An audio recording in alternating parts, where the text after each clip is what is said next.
Weekly Bullshit Podcast.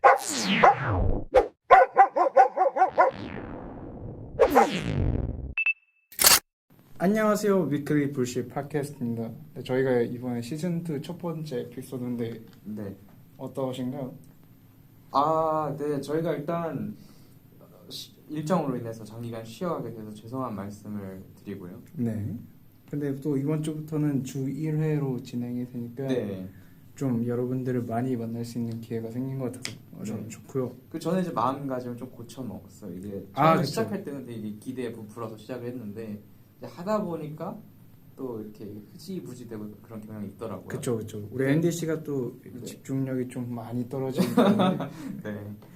그런 부분은 조금 해결을 좀 네. 이제 노력을 하려고 다시 새로운 마음가짐으로 돌아왔습니다. 네, 우리 앤디 씨의 에피소드는 이렇게 마음이 바뀐 앤디 씨의 에피소드는 다음 주에 네. 나올 예정이니까 그때 기대해 주시면 될 것 같고 네. 저의 에피소드는 오늘 좀 뭔지 아시나요? 그 뭐 행위에 관련된 항상 범 얘기 하시잖아요. 그쵸. 뭐 네. 제가 뭐 아는 게 그것밖에 없는지라 네. 그런 얘기만 좀 주로 하게 되는데 네. 오늘은 행위에 대해서 얘기를 한번 해보겠습니다. 저희가 저번 주에도 얘기했다시피 조금 케이스 위주로 풀어나가게 될 것 같은데 앤디 씨는 준비되셨나요? 네, 가시죠. 네. 그리고 앤디 씨 요즘 뭐 그런 얘기들 많잖아요. 선관위 사태 아시죠? 네. 선관위 사태 뉴스에 들어가면 뭐라고 하시는지 아시나요?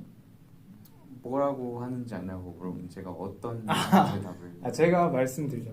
선관위 뉴스 들어가면 아저씨들이 그런 거 적어요. 네. 이재명 책임져라. 아니 뭐 반대쪽에서 뭐 장동혁이 거기 가서 왜 나대냐. 뭐 그런 얘기들 많잖아요. 그리고 또 우리 월드컵도 보셨죠? 홍명보 꺼져라. 정확하면 홍명보 책임져라 막 이러잖아요. 네. 근데 잘 생각해보면 홍명보 씨 아무것도 안 했어요. 그 자리에 있어놓고 아무것도 안 했잖아요. 근데 아무것도 안 한 게 잘못 아닙니까? 제가 바로 말하고 싶은 게 이거예요. 네. 우리가 여기서 보면은 홍명보 아무것도 안 했죠. 이재명이 뭐 했나요? 저는 근데 잘 모르겠습니다. 근데 이런 위험한 생각을 가져오셔가지고.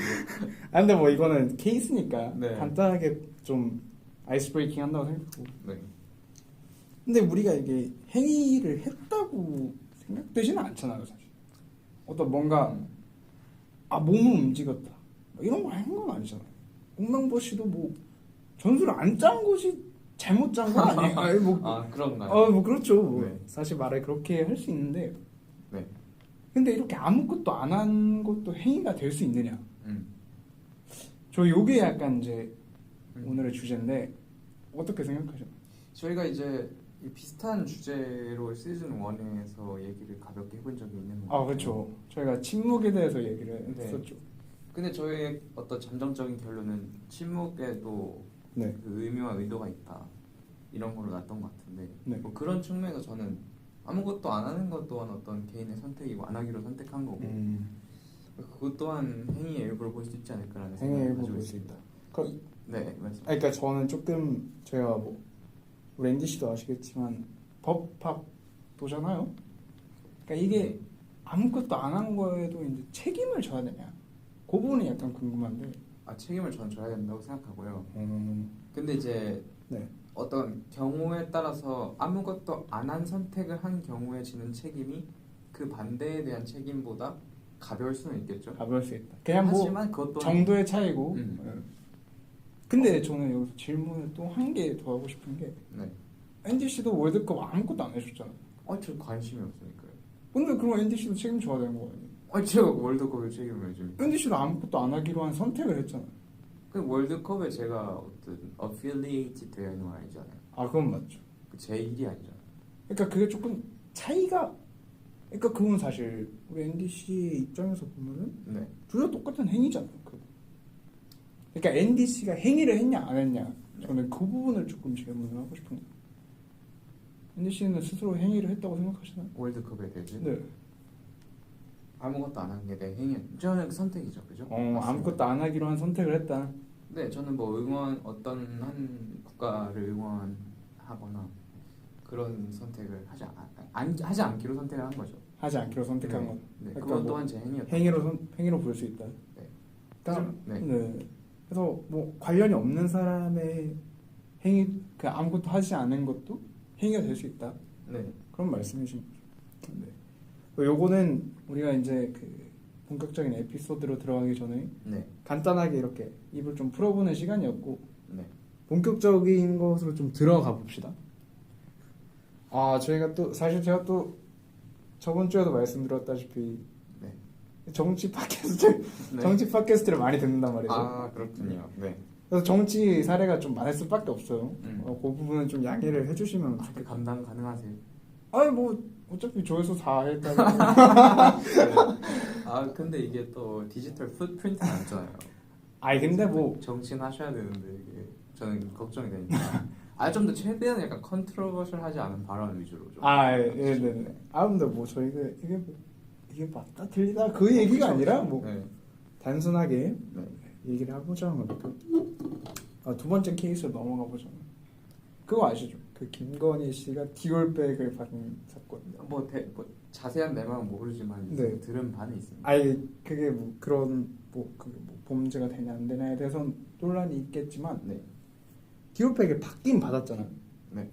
근데 제가 이제 생각해봤을 때 디올백 받은 거 돌려주면 그만 아닌가? 이런 생각이 들었거든요. 네. 그러면 이게 근본적으로 봤을 때 디올백을 받은 행위 자체가 없어지는 건지, 돌려주면요. 네, 아니면은 돌려준 것도 별도의 행위고 그 전 것도 남아 있는데 이게 쌤쌤이 되는 건지. 아니죠. 아니다. 그냥 받은 적이 없는 게 되는 건 아니에요. 받은 적 없는 게 되는 건 아니다. 네. 네. 왜 그렇게 생각하냐고요? 네. 이 근거를 드셔야죠. 저 그 물리학에서 엔트로피 법칙이 아, 있잖아요. 네. 어떤 상태를 이 어떤 사건이 일어났어요. 그걸 원상 복귀하기 위해서. 그러니까 완전히 우주가 같은 상태로 돌아갈 수는 없단 말이에요. 어떤 뭔가 변화가 일어나니까 그래서 이제 그거를 원상 복귀를 시켜놓은 것처럼 보이더라도 네. 그 사이에서 어떤 다른 일이 일어났잖아요. 그러니까 그 사람이 받고 나서 돌려주기 전까지 어떤 그거에 대한 연쇄 사건들이 일어났을 거고 돌려주는 과정에서의 또 그 연쇄 사건들이 일어났을 거고. 좀 더 쉽게 그거 저희가 어떻게 해요? 좀 더 쉽게 말씀을 해주시면. 저희가 예를 들어서 네. 디올백을 받았어요. 네. 그리고 나중에 걸려서 돌려줬어요. 네. 근데 이제 받고 나서 걸리기 전까지는 그런 생각들을 안 했을 거니까 나는 이거 받았으니까 이 사람한테 특혜를 좀 줘야겠다 해서 실제로 특혜를 좀 줬을 수도 있잖아요. 근데 그렇게 줬던 특혜가 다시 돌려줬다고 해서 사라지는 거 아니잖아요. 그럼 만약에 특혜가 없었다고 하면 이거 될까? 아니 없었더라도 뭔가 사람이 받으면 마음적으로? 사람에 대해서 긍정적인 감정이 생기잖아요. 네. 그걸 실제로 이제 어떻게 법적인 문제가 돼서 돌려줬다고 하더라도 이 사람에 대한 어떤 신뢰감이나 호감도는 남아있을 거예요. 저는 근데 그런 물질적인 걸로 정치판에서 호감작을 하면 안 된다는 거죠. 그래서 돌려줬다고 해서 그런 이펙트가 전혀 사라지는 게 아니기 때문에 그러니까 돌려준 건 돌려준 거고 받은 것도 받은 거다. 네. 그 정도? 없던 일이 되는 건 절대 아니에요. 어떤 일? 좋은 생각. 아니 사람 때려놓고 치료비 물어주면 안 때렸던 게 되는 건 아니잖아요. 근데 그거랑 약간 말이 다르지 않나요? 아니 원상복귀 됐잖아요. 이 사람도 지금 다 나았잖아요. 그냥 다 나을 수 있다는 걸 전제로 하시는 말씀인 거예요? 네. 그냥 제가 때려서 멍이 들었는데 약국 가서 약 사주고 일주일 만에 멍이 없어졌어요. 네. 그럼 안 때린 게 되는 건 아니잖아요. 그렇죠. 근데 그러면은 두 번째 문제가 디올백을 만약에 뭐 없어진다고 쳐요. 네. 없어진다고 치면은 디올백 받은 건 돌려줬다. 그런데도 우리가 말을 좀 하기가 애매한데 받은 사람을 처벌할 수 있느냐? 받은 사람 근데 없어진다고 가정을 한다고 생각을 하면은 어떻게 될까요? 없어진다고 가정했으면 돌려줬으면 처벌 못하는 거죠. 돌려줬으면 처벌 못한다. 근데 그 가정 자체 잘못된 거라는 생각을 저는 가지고 있는 거죠. 가정 자체가 잘못됐다. 네. 만약에 그 가정이 옳다고 하더라도 그 생각이 유지되는 거예요. 무슨 말이죠? 그러니까 만약에 그 가정이 옳다고 하더라도 앤디 씨는 없어진다는 가정이 옳다고 하더라도 그 죄가 인정되냐 이런 말씀하시는 네. 거예요? 근데 잠깐 어불성설인데요? 아 그냥 애초에 존재 자체가 그걸 생각할 여지 자체가 없다 뭐 그런 거. 돌려줬어도 어쨌든 받았다는 사실은 지금까지 논쟁을 했듯이 이제 존재하는 거고 그거에 대한 죗값은 뭐 그게 현행법상 어떤 처벌이 있는지 처벌이 아 그렇죠. 그런 건 그냥 논외로 치고. 네, 네. 그건 저는 잘 모르겠습니다만 어쨌든 거기에 대한 책임 법적으로 정해져 있다면 줘야죠. 돌려줬어도. 근데 저는 약간 생각이 달랐던 게, 네. 그러니까 이게 사실 기호백을 받고 아무것도 안 하면은 네. 이거 그냥 기호백 받았다고 주는 거 아닌가요? 그러니까 저의 개인적인 생각은, 그러니까 물론 이게 여러 가지 고려해야 될 요소들이 있겠죠. 네. 뭐 이게 목적이 뭐냐, 뭐 이런 것도 따져봐야겠지만 그 객관적으로 드러난 상황만 보면은 우리가 뭐 제가 앤디 씨한테 기호백 주면서 이거 잠시 맡아도 네. 그랬다가 앤디 씨가 저한테 돌려줄 수 있잖아. 아 근데 이거는 그러니까 맞는 말이에요. 네. 충분히 그런 상황에서 이해할 만한 생각인데. 그러니까 이 뭐가 다른 건지 저는 잘 모르겠어요. 아니 걸려서 돌려줬느냐, 걸려서 힐난 받고 처벌받을 게 두려워서 돌려줬느냐. 아 그거랑 그건 또 차이가 있다고 생각하죠. 그렇죠. 아 그냥 딱 받았는데 아무도 아직 몰라요 제가 받은 네. 거를. 근데 받았고 집 가서 자면서 생각해 보니까 아 이거 좀 아닌 것 같은데. 아, 양심의 가책이 들어요. 그래서 다음날 아침에 되자마자 바로 돌려줬어요. 바로 돌려줬다. 그 두 상황에는 약간 차이가 있다고 보는 거죠 저는. 받았다 돌려줬지만 그 왜 돌려줬는지가 다르잖아요. 근데 여러 가지 케이스가 있을 수 있잖아. 예를 들어서 그 제가 앤디 씨한테 기호백 맡겨둔 상황 같으면 사실 이거는 문제될 여지가 전혀 없겠죠. 아 그건 문제될 여지가 없죠. 근데- 맡긴 거잖아요. 저 중요한 게 아니라. 네. 근데 그러니까 제가 이제 좀 포커싱하고 싶은 부분은 이 행위 자체가 시도될 수 있느냐 없느냐. 행위가 이렇게 그 우리 앤디 씨의 물리적인 그런 설명하고 네. 행위가 가역적일 수 있느냐. 아 행위는 절대 가열적일 수 없어요. 그러니까 그냥 제가 앤디 씨한테 기호백을 준 것 그 상황에서도 가역적이지 않다. 아 그렇죠. 근데 이게 결과적으로 좀 똑같은 거 아닌가요? 아 근데 그게 네. 막 이제 법적으로 처벌 대상이 되는가랑 뭐 그런 어떤 책임, 법적 책임하고 전혀 상관없이 그 행위가 있었던 게 없었던 게 됐느냐 이 논지는 다른 얘기잖아요. 아 다른 얘기죠. 근데 만약에 후자에 대해서 우리가 얘기를 하는 거라고 본다면 네네. 맡겨뒀다 돌려주는 것도 그거는 행위였죠. 아 이게 돌아올 수 없는 돌아올 거죠. 수 없는 거다. 왜냐면 제가 맡겨줬다는 거는 제가 편의를 봐준 거잖아요. 네. 어느 것이. 아 그쵸. 뭐 제가 뭐 그럼 저는 이제 생색을 낼 수 있잖아요. 아 내가 야, 그 비싼 거를 맡겨줬는 얼마 힘든 줄 알니? 밥 좀 사라 이렇게 할 수 있잖아. 뭔가 달라지는 게 있다는 거네. 그 어떤 관계의 다이내믹 속에 분명히 바뀌어지는 게 있어요. 어떤 그 우리가 인지할 수 없어도 네, 그런 차이점이 분명히 있다. 그렇죠, 그 정도는 이제 그렇기 때문에 행위가 가역적일 수 없다. 그렇죠. 그 행위가 사실 가역적이라는 전제하에서 이렇게 돌려줬으면 우리 김건희 씨가 돌려줬으면 처벌할 수 없다. 그렇죠. 이것도 사실 이제 전제 조건이 오류다. 근데 안 돌려준 거랑 네. 아 그렇죠. 그 차이는 있겠지만서도 돌려준 거랑 처벌 수위의 차이는 있을 수 있겠죠. 근데 돌려줬다 해서 나 그럼 받은 적도 없는 거다라고 말하는 거는 아 그거는 좀 누누이 얘기하지만 어처구니 없는 소리예요. 대도 않는 소리다. 네. 아 우리 앤디 씨의 이야기 잘 알고. 동의하세요? 설득이 되시나요? 저는 근데 뭐 그 제가 그 들었던 반례 있잖아요. 왜 그냥 맡겨뒀다. 그거에 대해서 뭐 나름 합리적인 방어를 해내셨기 때문에 저는 거기에 대해서는 좀 인정합니다. 네 알겠습니다. 그렇게 생각할 수 있겠고요. 어떤 다이나믹성이 조금 예상하지 못했더라도 우리 생각하지 못했더라도 차이가 있겠고요. 그렇죠. 근데 저는 여기서 좀 더 나아가서 우리가 이게 돌려줬다라고 앤디 씨가 말씀을 하셨잖아요. 돌려준 거, 그러니까 제가 이 김건희 씨가 기호를 받았어요. 네. 기호를 다시 돌려줬다. 근데 돌려줬다고 하면은 우리 앤디 씨가 그 처벌의 수위가 낮아진다고 했잖아요. 낮아질 수 있겠죠라고 했죠. 낮아질 수 있겠다. 저는 뭐 법은 뭐. 그렇죠. 뭐 아무튼 뭐 실제로 그런 게 있기도 하고요. 네.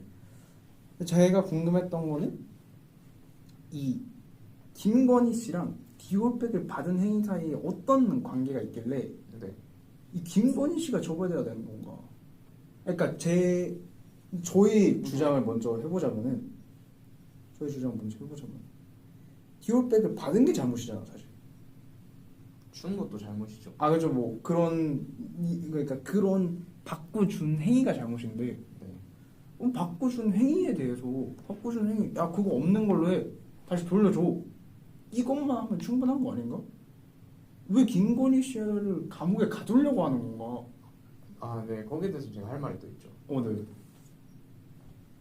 아니 이 사람 그러니까 지금 결과적으로 걸렸지만 네. 안 걸릴 가능성도 충분히 있었어요. 그렇잖아요. 그쵸 뭐. 안 걸렸으면 그 사람들은 안 돌려줬을 거예요. 그거는 그건 모르지 않나요? 그랬을 수 있잖아요. 그랬을 가능성이 있죠. 안 걸렸으면 아니 김건희 씨가 정말 아침에 일어났는데 제가 아까 얘기했듯이 난 돌려줘야겠어. 난 도저히 이걸 나 이거 못 참겠다. 그럴 수도 있지만 네. 아닐 수도 있고 아닐 가능성이 실제로 높잖아요. 그쵸. 올리버 씨는 갑의 위치에 만약 있는데 주면 부하 직원이 막 싸바 해가지고 저는 안 한다고 말을 하겠죠. 거짓말 하시는 뭐가 됐든. 네.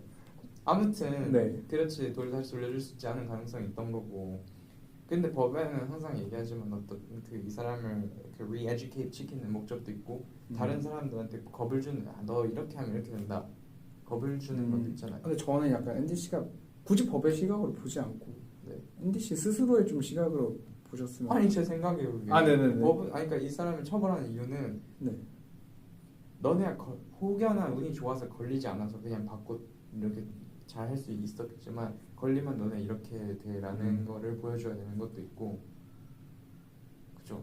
근데 우리가 뭐 뇌물 사건이 아니라 그냥 뭐 진짜 정말 뭐라고 해야 될까?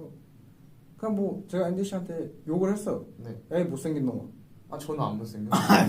아무튼 네. 못생긴 놈아 욕을 했어요. 네. 근데 이거 가지고 저를 제가 근데 못생긴 놈아 했다가 못생긴 놈 없었던 거. 너 잘생겼어. 너 못생기지 않았어. 네. 라고 말해도 저한테 막 사람들이 욕을 하잖아요. 저한테 할수 왜 있죠. 못생긴 놈아라고 말을 했어. 이렇게 얘기를 하잖아요. 근데 저는 분명히 못생긴 놈아라 이렇게 주워 담았단 말이죠. 근데 본인이 양심에 찔려서 주워 담았어요? 네. 만약 그렇다고 치면 그러면 어떤 상대방이 올리버 씨를 비난하는 수위가 실제로 더 낮아지겠죠. 그럼 이렇게 얘기하면 되잖아요. 내가 이렇게 실수로 얘기를 했는데 다시 생각해보니까 이건 아닌 것 같아서 주워 담았다. 이렇게 얘기하면 올리버 씨를 손가락질하는 시선도 좀 줄어들겠죠. 근데 만약에 올리버 씨랑 저랑 이제 초등학교 같은 반이에요. 네. 근데 저거 못생긴 놈아 했는데 담임 선생님이 뭐라고 해서 뭐라고 이렇게 혼을 내서 취소했어요. 네. 만약 혼이 안 났다면 취소 안 했을 거잖아요. 안 했을 가능성이 있잖아요. 그쵸. 근데 그 의도가 불순하잖아요, 그게. 그러니까 남이 뭐라 하면은 주워 담고 뭘 안 했으면 안 주워 담을 거고. 네. 이게 불순하잖아요. 그 싸가지 없으면 저는 힐난해야 된다는 거죠. 그러니까 저는 여기서 약간 궁금했던 게 그러니까 제가 못생긴 놈이 늘 못생긴 놈아라고 말했고 근데 이제 현실하고 좀 부합하는 얘기 좀 들었으면 좋겠어요. 그걸 공부도 못했나? 네, 아무튼 간에 뭐 이 공부도 못하는 놈아라고 말했어요. 네. 근데 거기서 어떻게 그 올리브가 싸가지 없다 이렇게 됐는지 지금 요게 약간 궁금해요. 뭐라고요? 그러니까 제가 못생긴 놈아라고 말했던 것만으로 어떻게 올리브가 싸가지 없다? 라고 가는 건지 그게 궁금한 거. 뭐 행위를 비유하되 사람을 비유하지 말자 이거예요? 뭐 그런 식의 논의인 거죠. 아니 주체가 올리버 씨였잖아요. 그 말을 할 선택. 그러니까 근데 이건 또 철학적으로 가게 보면 자유의지로 올리버 씨가 그 말을 했나? 자유의지로 했냐고. 아니면은 뭐 우리한테 자유의지가 진짜 있느냐? 아니면은 그런 말을 할 수밖에 없는 뇌내 전기 화학적 상황이었느냐? 아니면 올리버 씨는 태어날 때부터 그렇게 싸가지 없고 싹서 노란 사람으로 태어난 거냐? 뭐 이런 식으로 논의가 있을 수 있겠지만 자유의지라는 걸 받아들인다고 한다면 올리버 씨가 저를 놀리기로 선택을 하신 거잖아요. 그럼 그 선택에 대한 책임을 져야 되는 거죠. 결국은 사실 자유의지가 있다는 전제로 가야지만 이렇게 얘기를 할 수 있는 거죠. 근데 우리의 법 체계나 어떤 도덕관념들이 자유의지가 있다는 가정하에 성립된 거죠. 만약 자유의지가 없다 하면은 제가 사람 죽여도 그럴 수밖에 없었던 건데. 그렇죠. 그 저를 왜 처벌합니까? 그러니까 저도 이게 성립이 안 된 거죠.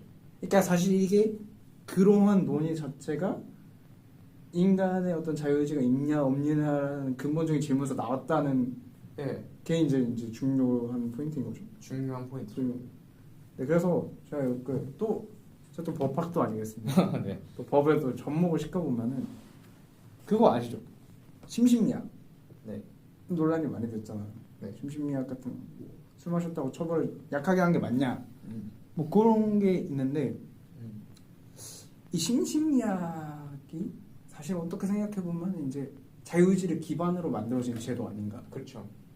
그러니까 근데 사실은 또 자유의지가 있다고 보기에도 사실은 그거에 대해서 뭐 아직까지 논쟁이 계속 되잖아요.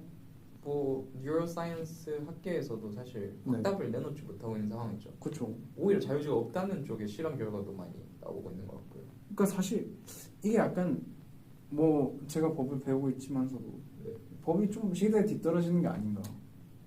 근데 어쩔 수 없는 부분도 있다 이거예요. 저는 없다고 생각하면 제가 실제로 그 철학 수업을 들으면서 들은 네. 사례가 있는데 어떤 니체의 그 철인 철학 있잖아요. 네. 도덕의 계보를 읽으셨습니다. 되게 사이코패스 같잖아요. 보면. 네. 근데 거기에 심취한 대학생들이 어떤 어린이를 죽였어요. 죽이고 나서 이제 변호사한테 나는 내가 자유의지를 이런 선택을 한 게 아니라 이 철학에 어떻게 보면 힙노타이즈 그러니까 좀 이제 최면 같은 걸렸다. 상태가 돼가지고 그렇게 한 거다. 실제로 변호사가 그렇게 주장했고 형량을 되게 낮게 받거나 아니면 안 받은 걸로 알아요. 네. 사람을 죽였는데. 근데 이게 되게 비극적이잖아요. 그렇죠. 그래서 저는요 법이 최대한 이런 자유의지를 그러니까 이게 사실 쉽지 않죠. 이게 과학적이고 철학적으로 엄밀하진 않아요. 말씀하신 것처럼 법이 구시대적이라고 생각할 수는 있어요. 근데 실제로 자유의지를 기반으로 세운 법체계가 효과가 있잖아요. 효과가 있다고 생각하시나요? 이런 법이 없어 봐요. 그냥 사람 자유의지는 없고 사람들이 범죄를 저지르는 건 그렇게 하기로 결정되어 있기 때문이야 라고 받아들이고 처벌을 안 해요. 그럼 세상이 얼마나 난장판이 되겠어요. 뭐 유토피아가 될 수도 있죠. 해봤잖아요 우리가. 해왔나? 과거에 많이 실험해봤잖아요. 무정부 상태에서 뭔 일이 일어난지 아세요? 좀 모르죠. 저 프랑스 혁명 때도 저 갑자기 이제 저기 황제들 목 잘리고 이렇게 했을 때 마리 앙뚜아네트. 그 얼마나 되게 난장판이었어요 그게. 그러니까 실험적으로 자유의지가 있다고 가정하고 법을 집행했을 때가 사회가 더 안정되더라. 그러니까 그냥 우리는 뭐 이게 엄밀하게 자유의지가 있는지 없는지는 모르겠지만 있다고 가정하자 이렇게 된 거잖아요. 그냥 그렇게 설계됐다. 제가 네. 제가 근데 저 올리버 씨 에피소드에 자꾸 끼어들어서 죄송합니다. 저는 좋습니다. 저 또 한 가지 생각난 게 네. 있는데요. 그 투자론을 공부하다 보면은 그렇죠. efficient market theory라는 게 있어요. 그 efficient market theory가 그러니까 우리의 그 시장이 정말로 그 이성적으로 돌아가는가. 저도 그건 알죠. 뭐 시청자분들은 모르실 수 있어요. 네. 근데 아무튼 이제 그거를 이제 이성적인가 이성적인지 아닌가를 증명할 때 그 이론을 사용하잖아요. 뭔 이론이죠? 그 베타 나오는 거? 갑자기 이름이 생각이 안 나는데. 저 기억이 안 나는데 뭐 수익률과 관련돼서 위험성의 네네 그걸 말씀하시는 거죠. 그 theory 이름이 잠깐 생각이 안 나는데 CML, SML 이런 거 나오는 거 있잖아요. CAPM. CAPM. 네. 네. CAPM을 이용하잖아요. 네. 그러니까 뭐 CAPM이 예측한 expected return하고 실제 시장의 return하고 같냐 다르냐를 진짜 efficient하지 한가 하지 않는가를 판단하는데 네. 근데 만약에 두 개가 달라요. 그러니까 이론 예측한 값과 실제 시장에서 일어난 값이 달라요. 근데 우리는 그러면 시장이 이성적이지 않다라고 바로 결론 내릴 수 있느냐? 아니거든요. 그런가요? 이론이 틀릴 수도 있잖아요. 시장은 이성적인데 이론이 틀려가지고 괴리가 있다거나 네. 아니면 이론은 맞는데 시장이 비이성적이어서 괴리가 생기거나 두 가지 경우가 있을 수 있는 거여서 우리는 절대 몰라요. 그래서 이제 저는 자유의지 상황도 약간 비슷하다고 생각하는 게 네. 계속해 무슨 얘기인 줄 알겠죠? 네네. 그러니까 자유의지가 있다고 가정하되 자유의지가 실제 없는 그 상황보다 있는 거예요. 네. 자유의지가 없다고 가정하고 자유의지가 있는 그 상황을 비교했을 때 네. 현재의 상태가 더 쾌적하다. 그러니까 걔네도 CAPM을 맞는지 틀린지 모르지만 계속 쓰긴 쓴단 말이에요. 그 업계에서도. 저희도 자유의지 가정이라는 그 어떤 그 theory를 뭐 이게 맞나 틀리나는 모르지만 어떤 게 막 있다 없다는 저희 증명할 수 없잖아요. 저희가 지금 알고 있는 지식 내에서는. 그렇지만 그게 효과적이니까 그냥 쓰는 거죠. 경험적으로 그냥 있는 게 더 나은 거, 있는 게 더 나은 상황을 만들어야 되니까. 네. 네, 일단 뭐 동의하세요? 저는 뭐 사실 저도 이제 좀 쉽지 않은 게 이 네. 자유의지가 있다 없다가 굉장히 논쟁적이잖아요. 이거에 대해서 많은 다양한 분야에서 이 자유의지가 있다 없다에 대해서 생각해보고 또 자유의지가 있느냐 없느냐에 대해서 옛날부터 이렇게 근대부터 쭉 이어져 오는 논쟁이 있잖아요. 그렇죠. 이게 무슨 효용이 있는 거 사실. 어차피 해봤자 내가 자유의지가 있다고 해도 없다고 하든 우리의 사회는 그대로일 텐데. 그러면 그 사람들 왜 그런 논의를 하는 걸까? 심심하잖아요. 그냥 그게 단가. 그리고 좀 약간 자유의지가 없이 저희가 태어난 근데 사실 의식은 있잖아요, 저희가. 네.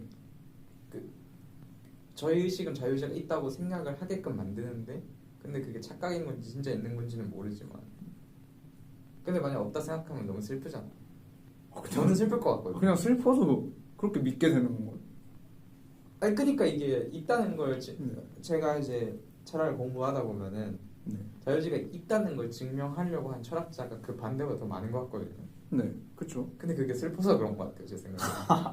그냥 아니 근데 태어나가지고 제가 태어나가지고 그냥 씨. 이렇게 살다가 가는구나. 네, 이상하잖아요. 이거 좀 이상하니까. 약간 그런 거 비슷하네요. 그 천문학자들이 큰 것만 너무 보다가 지구를 보면 너무 작아서 우울감에 빠진다. 뭐 완벽하게 들어맞는 예시 그 비교 대상일지 네, 모르겠지만 네. 뭐 그렇게 생각해 볼 수도 있겠네요. 얼추 뭐 비슷하다. 좀 현타가 오네요. 이거. 네. 이거 심심하니까 슬프니까. 뭐 이 얘기를 해봤자 사실은 뭐 바뀌는 게 없고 사실 뭐 실제로 어떤 진짜 철학자가 완벽하게 자유의지가 있다는 걸 주장해도 저는 바뀌지 않을 것 같고요. 이런 현 상태가 말이죠. 그래서 그냥 좀 현타가 오는. 갑자기 이제 에피소드다 현타 만드니까. 좀 우울해져서 그랬습니다. 저희는 네. 이 세상에 어떻게 보면은 던져진 관찰자잖아요. 그쵸. 외부를 못 보잖아요. 그렇죠. 저희가 알 수 있는 한계가 있고 저희는 어떤 현상을 관찰해서 그 현상에 어떤 규칙성이 있냐 정도만 파악할 수 있는 존재들인 거죠. 근데 뭐 근데 적어도 저는 인간 세계는 바꿀 수 있을 줄 알았죠. 바꿀 수 있겠죠. 근데 제가 자유의지가 있다는 걸 증명해도 바꾸지 못해서. 네. 네, 그렇습니다. 네, 아무튼 케이스2는 조금 결말이 좀 허무하게 갔네요. 그래도 재밌었어요. 재밌었으면 네. 됐습니다. 또 이 세 번째 케이스가 제가 들고 온 게 연좌제입니다. 연좌제. 연좌제 뭔지 아시죠? 그 저기 뭐 자식한테 죄를 물려가지고. 그쵸. 그 조선시대 가면 3대를 멸족. 3대를 멸족해라. 네. 야 무슨 반역 저지른 사람은 5대 멸족입니다. 노비까지 다 죽여요. 예. 그런데 그리고 뭐 드라마 좀 자주 보시나요? 좀 전혀 안 보고. 뭐 요즘 드라마 중에 참교육이라는 드라마가 있어요. 참교육. 네. 참교육 드라마가 뭐냐면 그 학교 폭력하는 애들 있잖아. 네.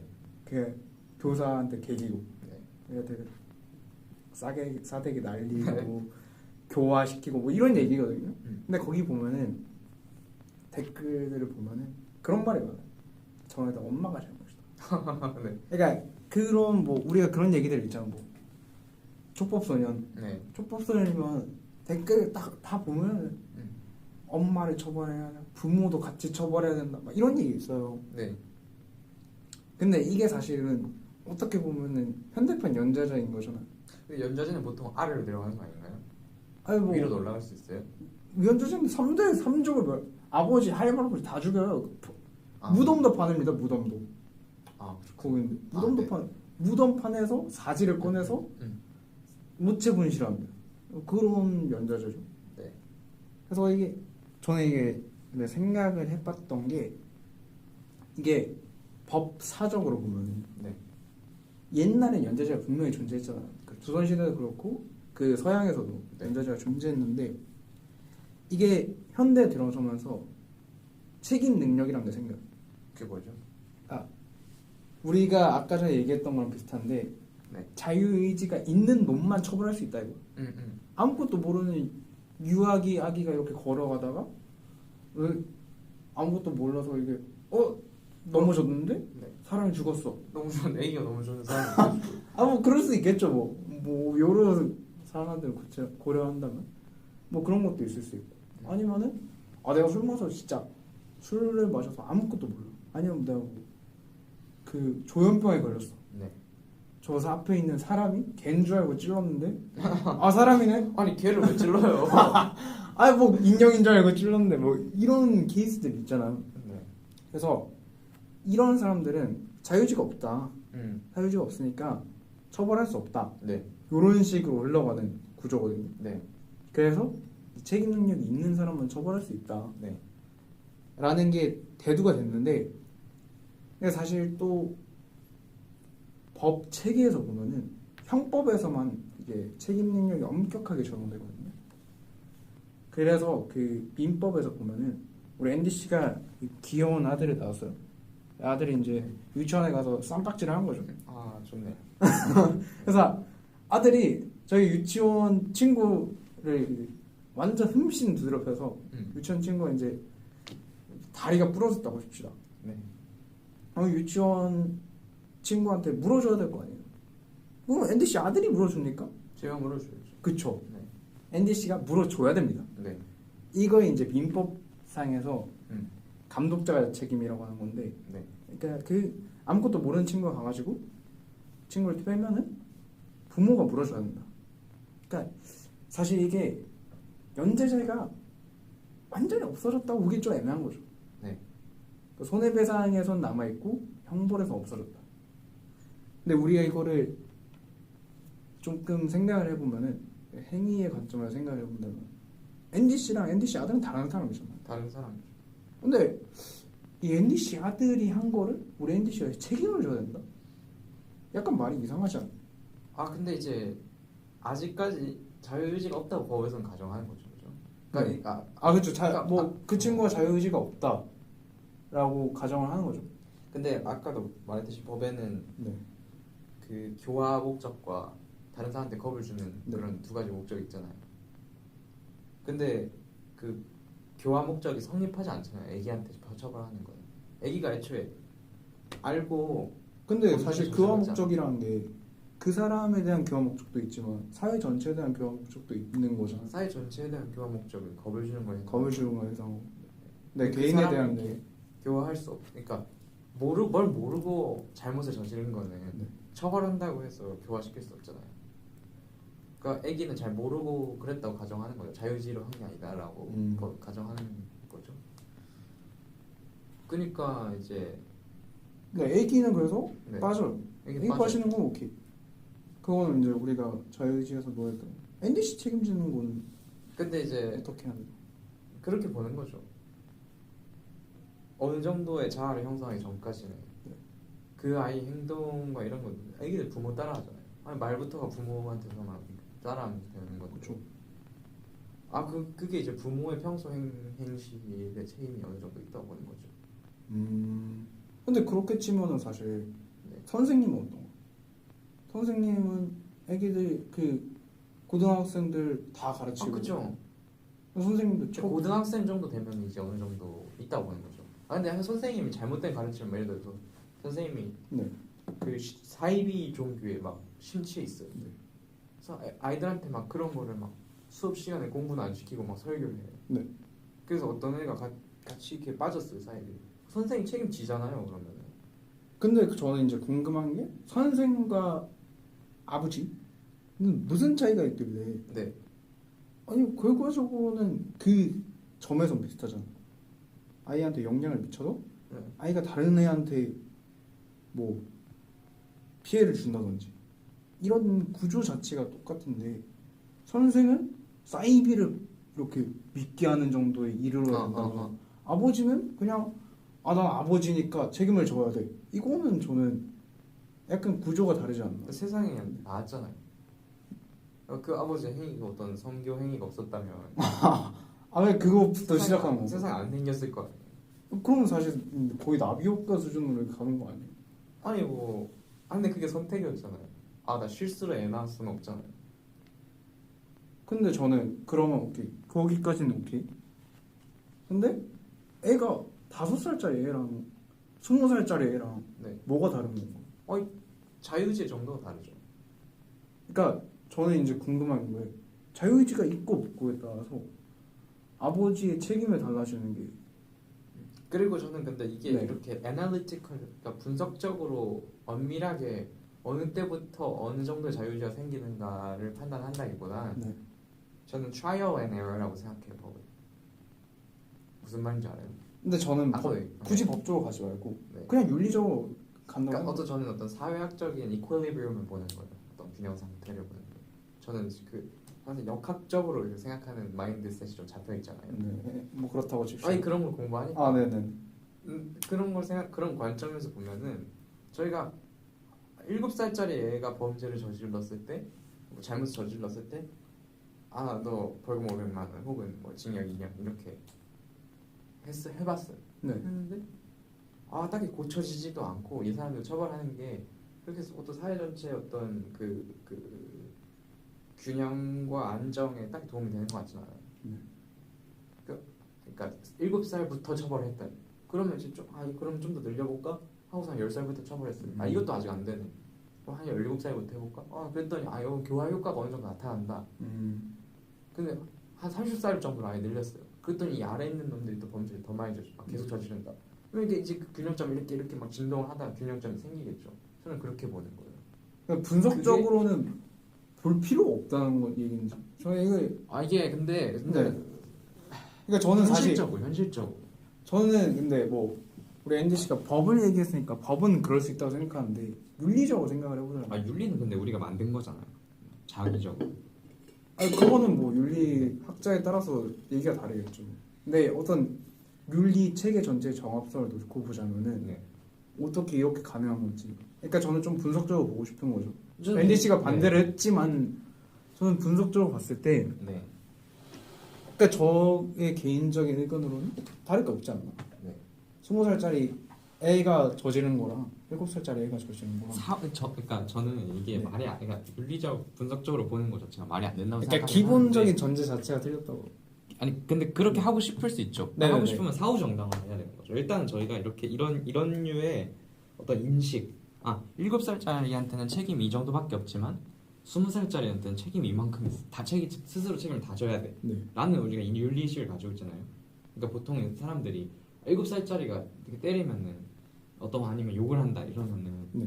아직 뭘 몰라서 그래 라고 생각하지만은 20살짜리가 막 갑자기 지나가는 사람한테 욕을 해요. 저 새끼 미친놈이구나 하잖아요. 그렇죠. 저는 좀 그 인성이 빠졌구나 하잖아요. 네. 그런 윤리의식을 윤리관을 저희가 가지고 있잖아요. 성인이 어떤 잘못을 저질렀을 때 책임이 더 크다는 생각을 우리가 가지고 있고 실제로 법도 처벌을 그렇게 하고 근데 저희의 생각이 그렇게 형성된 것도 그렇고 법이 그렇게 생긴 것도 그렇고 trial and error에 의한 거지만 사후 정당화를 하자면 자유의지의 정도가 어느 나이에 평균적으로 얼만큼 있냐라고 정당화를 할 수 있는 거죠. 근데 저는 한 가지 더 궁금한 게 네. 그러니까 사실 앤디 씨의 말에 따르면은 네. 책임의 어떤 총량이 정해져 있고 한 20살짜리 되면은 그 책임 총량 다 하는 거고 네. 7살짜리는 한 반쯤 차 있고 반도 안 차있죠. 반도 안 차 있고 뭐 아무튼 뭐 10% 정도 차 있다고 칩시다.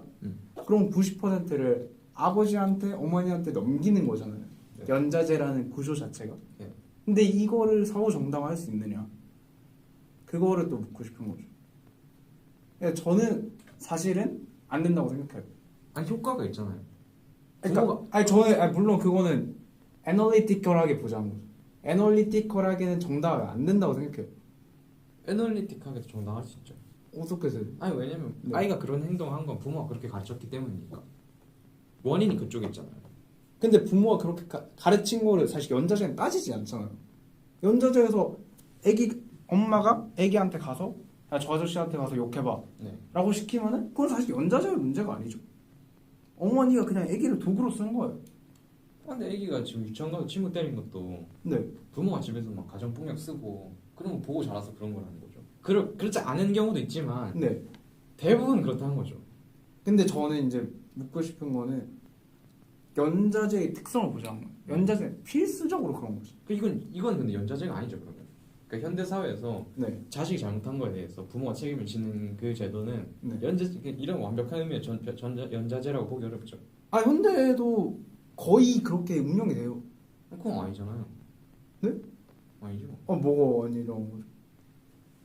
아니 책임을 안 묻고 그냥 이렇게 한다. 그러니까 아니, 부모가 어떤 행위를 했는지에 따라서 묻지 않고 손해배상 책임의 경우에는 물론 진짜 몇몇 예외가 있어요. 한 뭐 두세 케이스 정도 예외가 있어요. 아니 근데 네. 나이에 그러니까 과거의 연자제는 자식이 20살이든 40살이든 몇 살이든 그러니까 분리된 인간임에도 불구하고 네. 그냥 무작정 이 사람이 잘못했으면 그 위에도 처벌을 하는 거잖아요. 네. 근데 지금은 부모하고 자식이 그 끈이 연결되어 있다고 완벽하게 연결되어 있다고 하는 그 정도 나이 때까지만 제한을 두는 거잖아요. 그러니까 다르죠. 그 5살짜리 아이를 기준으로 본다면 네. 이건 완전한 연자제잖아요. 아니죠. 왜요? 5살짜리 아이는 부모의 어떻게 보면 약간 목도가시 같은 거니까. 그러니까 연자제가 아니죠. 연자제는 분리된 개인에 대해서 처벌을 이 사람이 했는데 다른 사람한테 적용하는 게 연자제고, 이건 분리된 개인이 아니잖아요. 저는 그러니까 하고 싶은 말이 뭐냐면은 우리가 다시 본 주제 행위로 돌아가 봅시다. 네. 우리 엄마는 아무것도 안 했어요. 앤디 씨 아들이 했는데 앤디 씨가 뭘 했어요? 아니 뭐 그러니까 행위가 있냐? 앤디 씨의 행위가 있냐? 그걸 묻고 싶은 거예요. 도미노의 시작점이 제가 저일 가능성이 높죠. 그러니까 가능성이 있는 거잖아요. 행위 그러니까 제가 진짜 분노가 가득 차서 길거리를 걸어 다닙니다. 네. 그럼 저 아저씨를 때릴 확률 90%, 근데 저 아줌마 때릴 확률 90%. 근데 제가 다행히 1% 합쳐서 180%인데. 각각 정리씨, 네. 정리씨. 제가 근데 다행히 1% 확률로 그냥 지나갔어요. 네. 그러면은 저를 처벌해야 됩니까? 저거 손해배상을 줘야 돼요? 뭔 소리예요? 그러니까 가능성이 있다는 것만으로 책임을 지는 게 말이 안 된다. 저는 그 얘기인 거죠. 그럼 그 사람 피해는 누가 져요? 저는 그 사람의 피해는 애가 나중에 크고 나서 애가 져야 된다. 아 그 생각입니다. 저는. 그럼 그렇게 하면 되잖아. 일단은 능력이 갚을 능력이 없으니까 네. 보상할 능력이 없으니까 부모가 피해를 손해배상하고 자식이 나중에 부모한테 다시 갚는 그렇게 하면 된다. 나는 너가 그런 역기업 행동을 할 만큼 가정교육을 못하지 않았어. 이거는 너가 아무리 어렸어도 이건 내 잘못이 아니야. 그렇게 본다고요? 그렇게 얘기하면 어머니 잘못했습니다 이러고 주면 되는 거잖아요. 그러면 씨는 이거는 어떤 애널리티컬하게 정당화될 수 없다고 보는 건가요?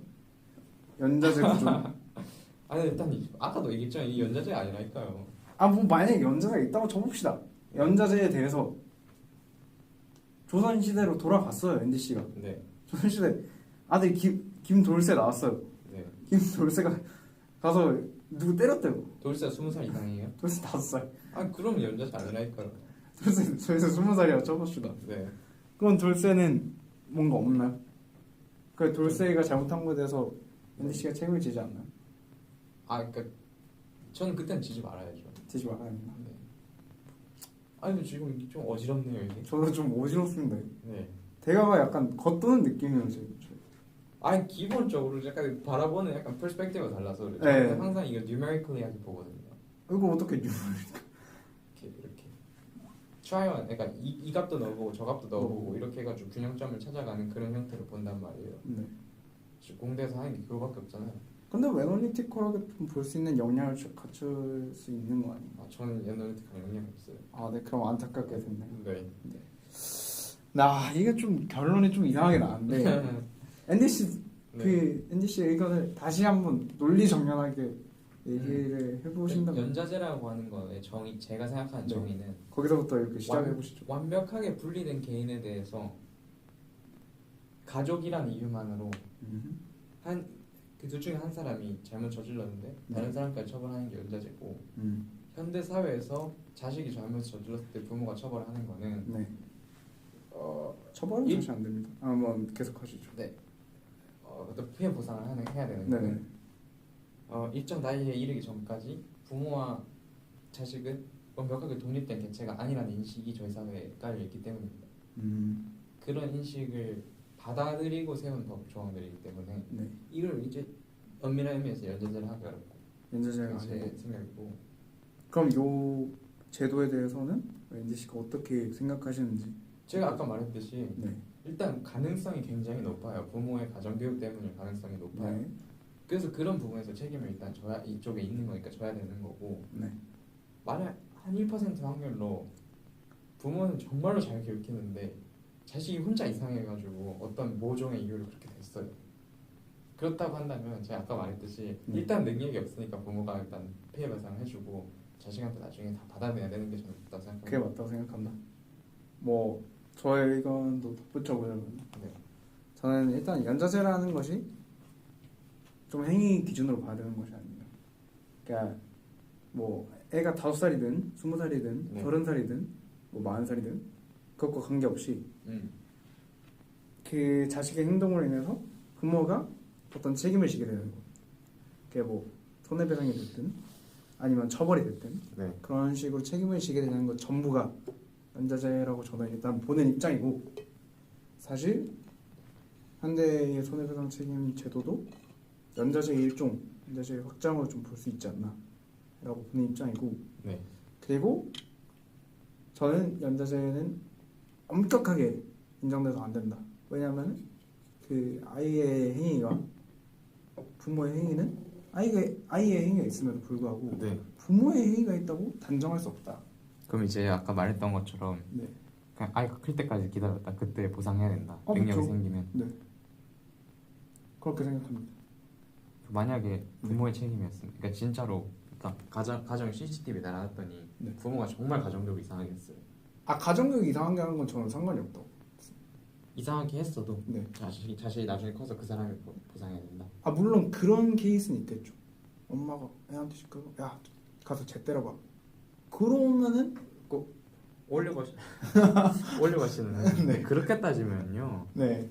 아니 어렸을 때 잘못 안 사람은 있어요. 아니, 그러니까 성인이 돼서는 잘못인데 어렸을 때는 처벌 안 받는 것들 많이 있거든요. 네. 그런 것들 다 커서 이제 해야 됩니까? 책임져야 돼. 올리버 씨 어렸을 때 네. 유치원 다닐 때 이쁜 누나들 엉덩이 만진 적 없어요? 이거 기다렸다 나중에 성추행 처벌 받아야 됩니까? 아, 근데 그거는 네. 상대방에서 이해하겠죠. 아니 근데 이게 형법에서는 이제 네. 아니잖아요. 아, 승낙, 이렇게 피해자의 승낙이라는 게 있습니다. 양해도 있고요. 형법에서도요? 형법에서 민법이 아니라요? 네, 형법에도 있습니다. 아 이거 사이비 변호사 하는 것 같은데. 아, 강제추행에 대해서는 네. 그 상대방이 동의를 하였다면은 문제가 없고요.